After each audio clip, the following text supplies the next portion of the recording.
Hi everyone, welcome to study spring. आज है 8 दिसंबर और आज हम लोग डिस्कस करेंगे सर तेज बहादुर सप्रू की जीवनी को। नोट बिगिन, अगर आपको ऐसा लगता है कि चैनल डेडिकेटली वर्क करती है आपके लिए, तो आप एक बार चैनल को सब्सक्राइब और शेयर कर लीजिएगा। हमें मोटिवेट करता है रोज आपके लिए कुछ नया खोज कर देने के लिए। चलिए डिस्कस करते हैं तेज बहादुर सप्रू की जीवनी को। तेज बहादुर सप्रू एक भारतीय स्वतंत्रता सेनानी, वकील और राजनीतिज्ञ थे। और भारत के स्वतंत्रता संग्राम में एक प्रमुख व्यक्ति थे। उन्होंने भारतीय संविधान का मसौदा तैयार करने में अहम भूमिका निभाया था। वह ब्रिटिश शासित भारत में लिबरल पार्टी के नेता हुआ करते थे। तेज बहादुर सप्रू का जन्म संयुक्त प्रांत उत्तर प्रदेश में था, अलीगढ़ में हुआ था, जो कि 8 दिसंबर 1875 का दिन था। वह अंबिका प्रसाद सप्रू के एकमात्र संतान थे, मतलब उनके पिता का नाम अंबिका प्रसाद सप्रू था। तेज बहादुर ने मथुरा में अपनी प्रारंभिक शिक्षा प्राप्त की थी और आगे अध्ययन के लिए आगरा कॉलेज में प्रवेश लिया था।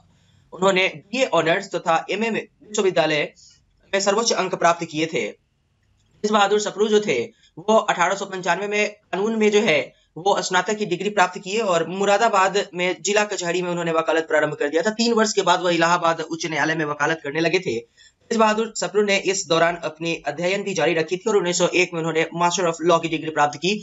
वो इसके बाद डायरेक्टर की भी डिग्री प्राप्त करने में सफलता प्राप्त की थी। उस समय वे एक मेधावी वकील हुआ करते थे। तेज बहादुर सप्रू का राजनीतिक झुकाव बहुत शीघ्र ही हो गया था और 19 वर्ष की अवस्था में उन्होंने राजनीति में प्रवेश करने का ठाना था। 1892 में उन्होंने कांग्रेस अधिवेशन इलाहाबाद में भाग लिया तथा सुरेंद्र नाथ बनर्जी की वाकपटुता से उन्हें बहुत प्रेरणा मिली थी और 1900 के लाहौर अधिवेशन में शिक्षा समिति में उन्हें चुना गया था और इसके साथ दास और मालवीय भी शिक्षा समिति के सदस्य चुने गए थे। सप्रू ने एक और जहां महात्मा गांधी के नेतृत्व की आलोचना की, वही गांधी इरविन समझौता जब हुआ था उसमें उन्होंने मध्यस्थता करके बहुत अहम भूमिका निभाई थी। बतौर राजनीतिक कैरियर सप्रू 1913 से 1916 तक संयुक्त प्रांत के विधान परिषद के सदस्य भी रहे थे। 1920 से 1923 तक वह वायसराय की परिषद के कानूनी सदस्य भी रहे थे।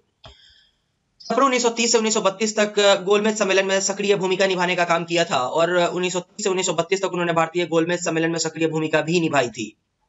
भारत की स्वतंत्रता के बाद 20 जनवरी 1949 को इलाहाबाद में उनका निधन हो गया था। ये तेज बहादुर सप्रू की जीवनी थी। इससे ज्यादा अगर आप तेज बहादुर के बारे में जानते हैं तो कमेंट बॉक्स में कमेंट कीजिएगा, मैं भी इस चीज को ऐड करूंगा। अगर आपको लगा कि तेज बहादुर सप्रू की जीवनी आपके लिए इंपॉर्टेंट थी, आपको मोटिवेट करती है, तो एक बार चैनल को सब्सक्राइब और शेयर कर लीजिएगा।